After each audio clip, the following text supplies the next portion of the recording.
Maayong buntag kanatong tanan. Daghan kayong salamat Kapitan Grace Katubig uban sa mga membro sa konseho sa Barangay Kiwalan sa pag-imbitar kanako ning pagsaulog sa ika-56 ka tuig sa pagkahimugso sa atong pinalanggang barangay. Ang akong parte ning inyong programa mao ang pagsugid sa maanindot nga kasaysayan sa atong pinalanggang Kiwalan. Ang mga tinubdan kung hain nako nakuha kining kasaysayan sa Kiwalan, nagikan kini sa mga oral tradition o sa mga saysay, gikan sa mga lumad nga mga Kiwalanon, nga halos mga paryente kanako nga unang nanimuyo dinhi sa Kiwalan. Ug ang uban gikan usab sa mga dokumentos nga nahipos sa nag-inusarang historical archives sa Northern Mindanao nga dinhi makuha sa Xavier University Ateneo de Cagayan. Ang Malambuong Barangay Kiwalan sa pagkakaron usa sa mga pinakakaraang baryo sa dakbayan sa Iligan. Bisan sa mga nagpunsisok niining mga industriya ug mga dagkong patigayunan nga nakapausab sa dagway sa Kiwalan, apan adunahan kini sa iyang kasaysayan. Ang pagsugid sa mga panid sa iyang kagahapon mahinungdanon kaayo aron mailhan sa mga katawhan ang iyang kaugalingong kagikan o kaha ang kagikan sa iyang mga dapit nga gipuy-an karon. Ug matud pa sa ato ang nasudnong bayani nga usab karong adlaw gisaulog nato ang iyang pagkatawo nga mao si Dr. Jose Rizal. Matud pa niya nga ang kasaysayan makatabang kini diha sa paglaraw sa atong mga umaabot nga mga plano para sa pagpalambo sa atong dapit. Daghang mga hinyap kung ahagikan ang pulong nga Kiwalan. Kadaghanan ini nga nagsumikad sa mga biniling kasugiran nga gipasapasa lamang sa mga pipila ka mga kaliwatan ilabi na sa atong mga kaigsuunang maranaw nga tal Kiwalanon. Matud pa sa mga unang mga maranaw nga nahimuyo dinhi sa Barangay Kiwalan, ang pulong puno nga Kiwalan nagikan kini sa pulong nga Pigkuwalan. Nagpasabot sa usa ka dapit nga labayanan sa mga nabilin gikan sa dahon sa buli diya sa paghimo nila og mga banig. Kini nga bahin gitawag nila og kual o kana bang gusok kuno sa dahon sa buli nga dili na magamit diya sa paghimo nila og banig, og ila na kining ilabay ngadto sa usa ka lugar nga ginganlan nila og Pigkuwalan o labayanan sa kual. Sa mga Kristiyanong langyaw nga mingdagsa o mianhi dinhi sa Kiwalan, kadaghana nila gikan sa Sugbo, sa Bohol, sa Sikihor o sa nagkalain-laing dapit sa pulo sa Kabisayan na nimuyo dinhi dagpita. Matud pa nila nga ang pulong Kiwalan nagikan kini sa Bisayang pulong nga Kilawanan. Diin adunay usa ka dapit kanhi diin ang mga mangingisda magtapok aron maghikay sa ilahang paboritong kinilaw. Ang kinilaw usa ka tumindok nga pagkaon. Kini ang mga labas nga mga isda sa gulan sa suka ug mga nagkadaiyang lamas. Dinhing dapita diin sila magtapok ila kining ginganlan og kilawanan o kilawan hangtod sa kadugayng panahon na usab kini ug nahimo kuno kini dayong Kiwalan. Halos tanang mga nagsugid may tungod sa pulong Kiwalan naghisgot nga ang Pigkuwalan para sa mga maranaw o ang Kilawanan sa mga Bisayang Kristiyano nga nangabot dinhi sa Kiwalan, kini kuno nahimutang sa usa ka gamayng pasig at bang kunhain ang pilmiko sa pagkakaron. Nawala lamang kadtong pasig sa dihang misulod na ang industrialisasyon sa Kiwalan sa mga tuig 1960s. Sa dihang ang mga kabaybayunan sa Barangay Kiwalan niini gihimo ng mga pantalan sa mga dagkong industriya. Sa mga karaang mapa sa Mindanao sukad pa kaniadto sa mga Espanyol, wala ako'y nakitang pasig or shoal o sandbar atubangan mismo sa may Pilmico. Dunay dakong posibilidad nga kadto gamay lamang gayud kaayo nga sa kaniadto pwedeng maadtuan sa mga katawhan. Tuod man ang maong dapit apil ang tibuok Pilmico nga sikbit sa sitio Tag-Ibo sa Barangay Dalipuga, mao gayud ang Lintunganay o ang orihinal nga Barangay Kiwalan. Halos ang mga titulo sa mga yuta dinhang dapita nakangalan kini nga Kiwalan. Base usab sa mga biniling kasugiran sa mga lumad nga mga katawhan sa Rugungon ug sa Bayog, mitudlo sila nga dihang dapita mao gayud ang orihinal nga kiwalan. Ug ang kasamtangang kiwalan nato karon kunhain ang Granix o ang cruising sa kiwalan na himutang kaniadtong unang panahon gitawag kini og Bailo. Matud pa nga ang Bailo ug ang kiwalan apil kini sa ginsakupan sa pinakasikat sa una nga sultan dinhing dapita nga mao si Sultan Kalubi. Diin ang iyang yutang sakop nagikan sa Kababalahan apil ang kiwalan hangtod sa Initao. Gikan kang Sultan Kalubi nagsumikad ang pangalan nga Kalubihon tungod dinhing dapita nahimutang ang iyang pangagamhanan. Kalubihon, lugar ni Sultan Kalubi. Ang pulong Bailo matud pa sa mga Maranaw nagikan kini sa pulong nga Bai Ilo o kaha ang mga babae dinhing dapita nanga'ilo o kaha nangawad-an og mga amahan, nangawad-an og mga anak na lalaki o kaha nangabalo. Dili masugid ang hinungdan kung nganong nangailo o nangabalo ang mga kababayen-an dinhing dapita. Apan sa pagsugid ni Anhing Dato Mugpon Dato Imam, matud pa niya nga ang pulong panaghuyan kuno diin ang tinubdan sa tubig sa kiwalan nagsumikad, nagikan kini sa pulong nga Paduguyan. Kini usa ka Maranaw nga pulong nagpasabot nga dili ka pwede moagi dinhang dapita kay adunay manigbas ug magukod kanimo nga usa ka babaeng balo. Kining bayhana giingon nga ang iyang bana kanhi pamuno dinhi sa Bailo namatay sa kadakong gubat kaniadtong unang panahon. Nawala ang pangalan nga kiwalan nga gikan sa iyang lintunganay nga dapit o gipulihan niini ang Bailo diin mismo ang Granix o ang cruising sa kiwalan sa pagkakaron. Nagsugod kini pagbalhin niadtong mga tuig 1930s sa wala pa ang ikaduhang gubat sa kalibutan. Sa dihang ang mga pamilyang padirangga nagtukod sila sa ilang kumpanya nga lumber dito sa kiwalan diin ang orihinal nga Pilmico nga ang pangalan sa ilang kumpanya mao ang Kiwalan Lumber Company or Kilumco. Pipila ka mga tuig ang milabay ang mao nga kumpanya gibalhin kini diha tungod mismo sa may Granex og ang mga tao kung muhisgot sila manganhi dinhi sa lugar sa Bailo moingon lamang sila og sa hamumbo nga pangalan nga Kiwalan Lumber Company or Kiwalan Lumber hangtod nahimong Kiwalan. Hangtod nailisan na sa kadugay ang karaang pangalan sa maong dapit nga Bailo ngadto na sa Kiwalan. Ang mao nga kumpanya nawala ra pod sa Kiwalan apan nagpabilin ang iyang pangalan nga nahimo. Karon ang Kiwalan Lumber Company anaa na mahimutang sa may Kamagi nga karon ang pangalan Kilumco Kamagi tubod Highway Ligan City. Ang ubang mga karaang pangalan sa Kiwalan nga wala nagigamit sa pagkakaron halos gikan sa mga pulong Maranaw o kaha sa mga lumad nga mga kiwalanon. Kini susama sa Nadtangkupan kunhain ang Hardin o ang Purok 16 na himutang ug kini gikan sa pulong nga gituyukan sa mga dagkong bungtod. Ang Purok 2 nga dapit kuno sa unang panahon inganlan siya og Maranding.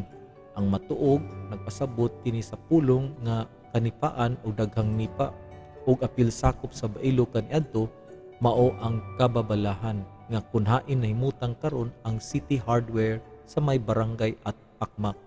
Kung imong lantawon sa kaniadtong unang mga panahon, dako kayo ang ginsakupan sa Kiwalan.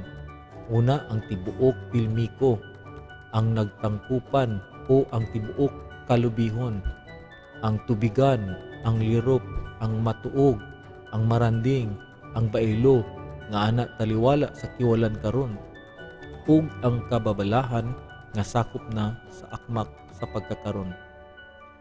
Panahon sa mga Espanyol, ang kasugiran sa Kiwalan sumpay gayud sa kasugiran o kasaysayan diha sa pagkapueblo sa Iligan ug diha sa katukuran sa Cagayan de Misamis apil na sakop ang Lanao del Norte ug ang Misamis Occidental. Niadtong tuig 1637 sa dihang milahutay si Governor General Sebastian Hurtado de Corcuera sa pagkuha sa Maguindanao ug Buayan, iya dayang gimanduan ang alkalde mayor sa Caraga nga si Kapitan Francisco de Atienza Ibanez diya sa pagsakop sa mga dapit nga duol sa Lake Lanao. Tuig 1639 si Atienza gikan sa Tandag uban ang mga pipila nini nga mga kasundaluhang Espanyol ug mga taga Caraga misugod na sa iyang pagpanaw padulong nganhi sa Iligan. Iyang giapit ang bantugan nga misyonaryo sa Butuan nga si Fray Agustin de San Pedro o mas inila gayud sa pangalan nga si Padre Kapitan. Tungod sa iyang pagkahanas sa natad sa militar, dili lang ang iyang pagkapari usab. Sa mga karaang mapa sa Pilipinas, makita nimo nga nagkausab ang pangalan sa Barangay Kiwalan. Anduna ako'y kopya sa pinakakaraan nga mapa sa Barangay Kiwalan ug kini pinitsahan atong tuig 1826.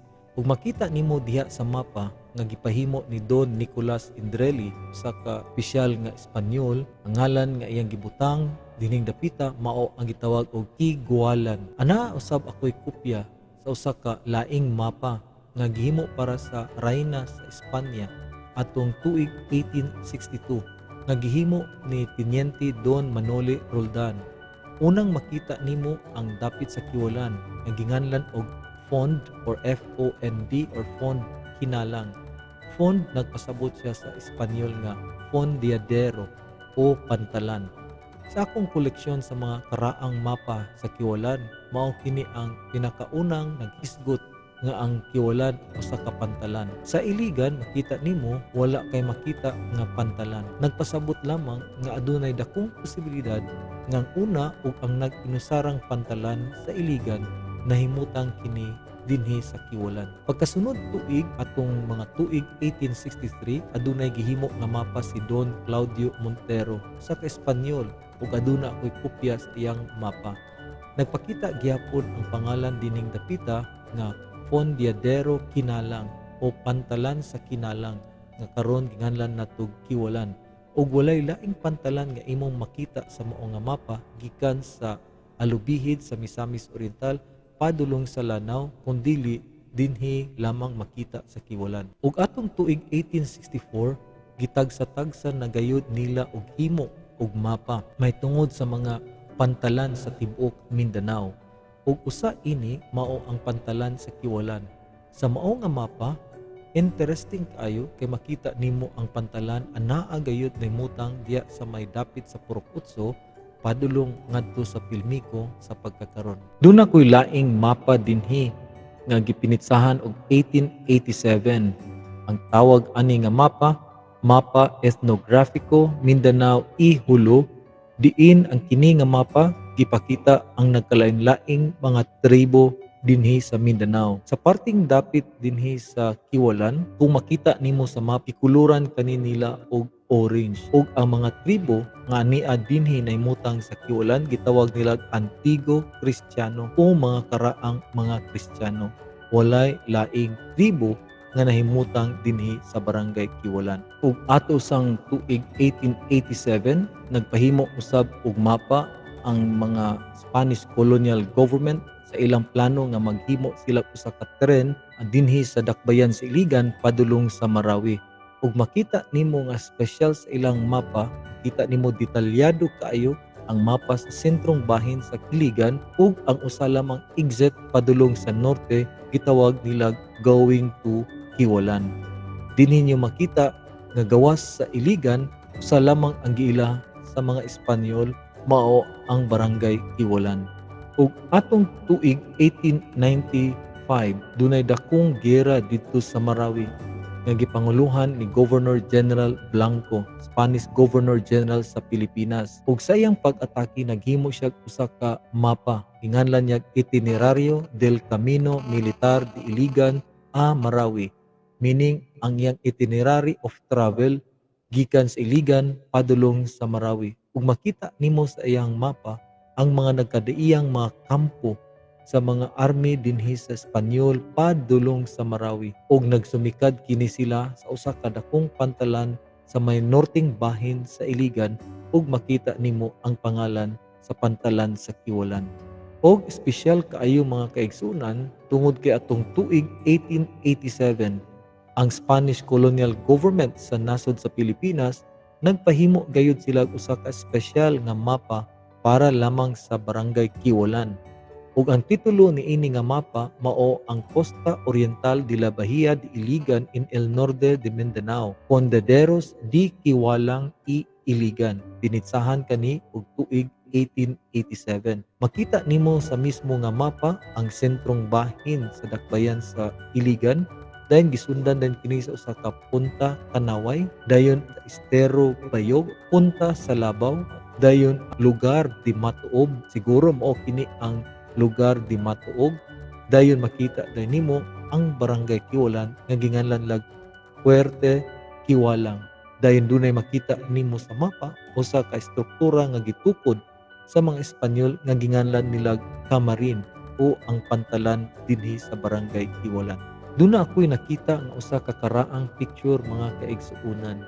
Ug kini nga picture na publish kini sa usa ka libro gikan sa Museo Naval didto sa Madrid sa nasod sa Espanya. Og ang titulo niini nga picture ginganlan nila og Vesta del Monte mas próximo a Iligan desde el Fondadero del Baño siglo XIX.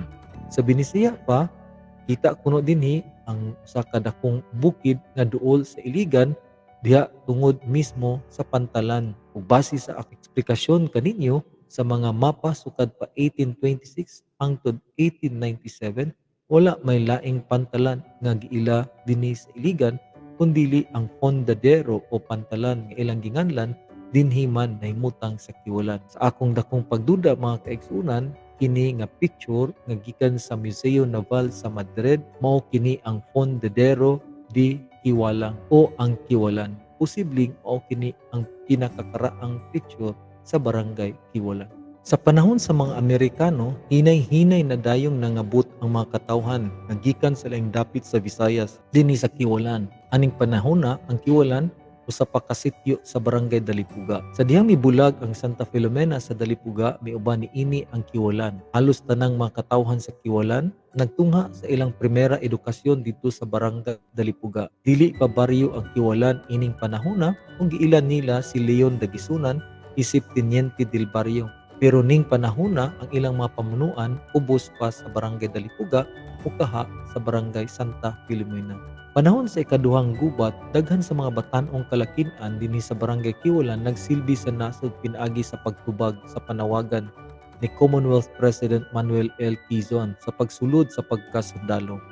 Kadaghana nila miadto sa Dansalan, Marawi na karon, ug dito sa Camp Keithley nagtraining. Nagtraining ang mga taga-Kiwalan pagka-miyembro sa USAFE. Paghuman sa ilang training, ang uban nila na destino sa Cagayan de Oro, Davao ug ubang dapit sa Mindanao ug nasinati ang mapait nga kinabuhi sa ikaduhang gubat sa kalibutan. Pag-surrender sa bataan ngadto sa mga Hapon, kadaghana nila mibalik dinhi sa Kiwalan ug miuban sa gerilya sa Dawag nga gipanguluhan ni Pedro Andres. Kabahin sila sa Free Iligan Movement. Pagkapildi sa mga Hapones ug sadyang nahimong usa ka gawas ng nasod ang Pilipinas gikan sa mga Amerikano atong July 4, 1946, ang Kiwalan nahimo na dayong usa ka gamay nga baryo. Ang unang Teniente del Barrio ning panahon na mao si Ignacio Pabillar.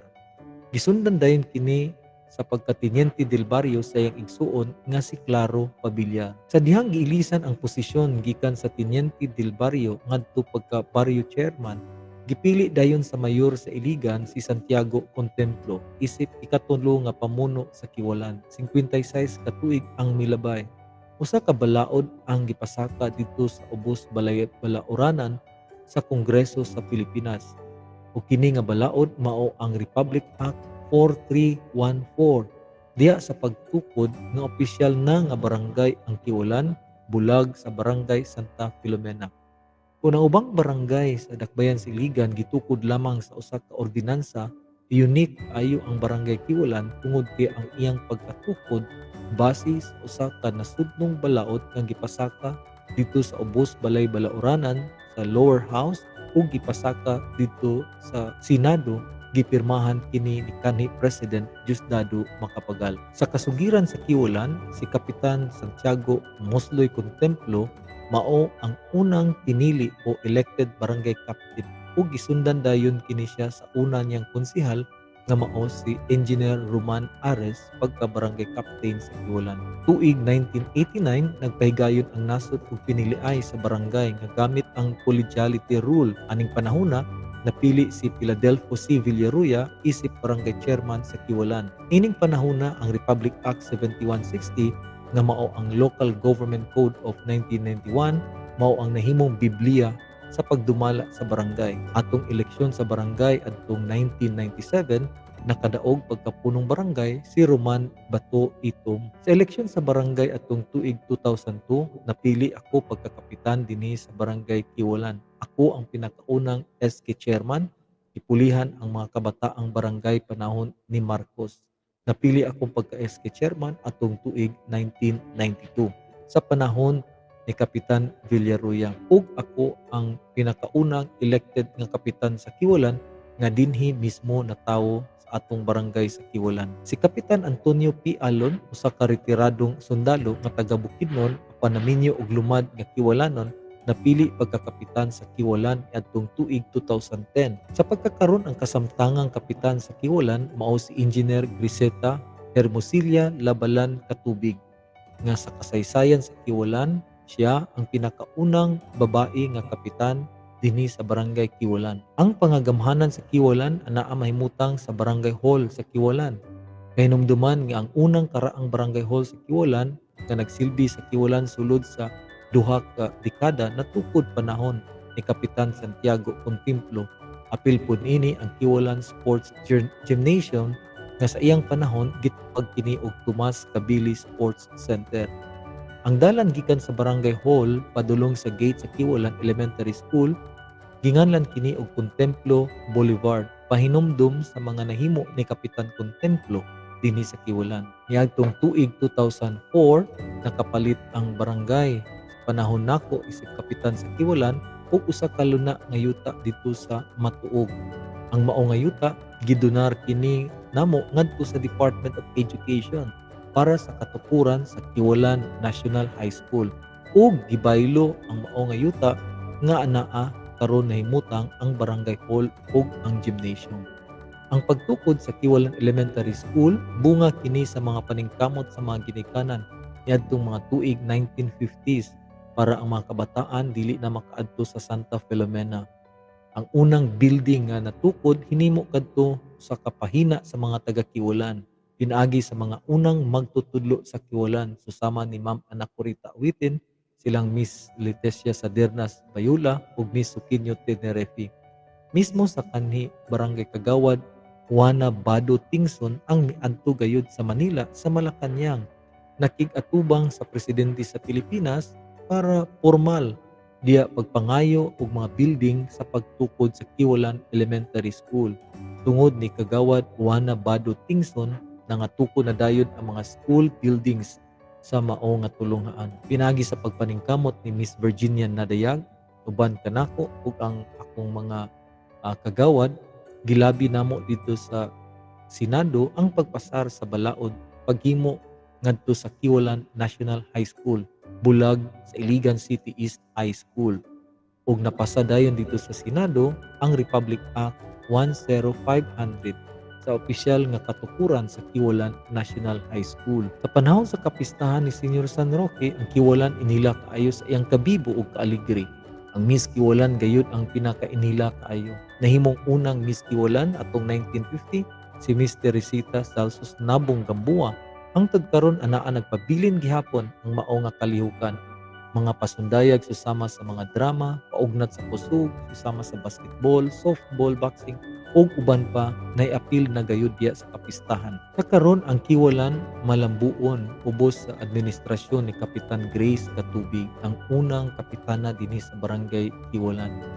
Base sa mga kasugiran ug sa mga kasaysayan, ang ligdong nga liderato ug ang panagiusa sa mga katawhan dinhi sa Kiwulan mao ra gayud ang pamaagi magmalambuon ang atong dapit ug maangkon sa usa ka henerasyon o panahon ang ilang mga mithi ug mga pangandoy para sa barangay Kiwalan. Kini nga kasugiran nga akong gidalit kaninyo dili gayud kini hingpit. Daghan pang mga kasaysayan ang wala maapil nako og paghisgot ug dakong pasaylo ang akong idalit kung doon na may nahilimtan o nasaypan sa akong pagsaysay. Andam ako nga kini pagausbon hangtod mahingpit nato ang paghipo sa mga matamis nga kagahapon sa atong pinalanggang barangay. Isip atong halad ngadto sa mga umaabot nga mga katawhan. Daghang salamat ug maayong buntag kanatong tanan.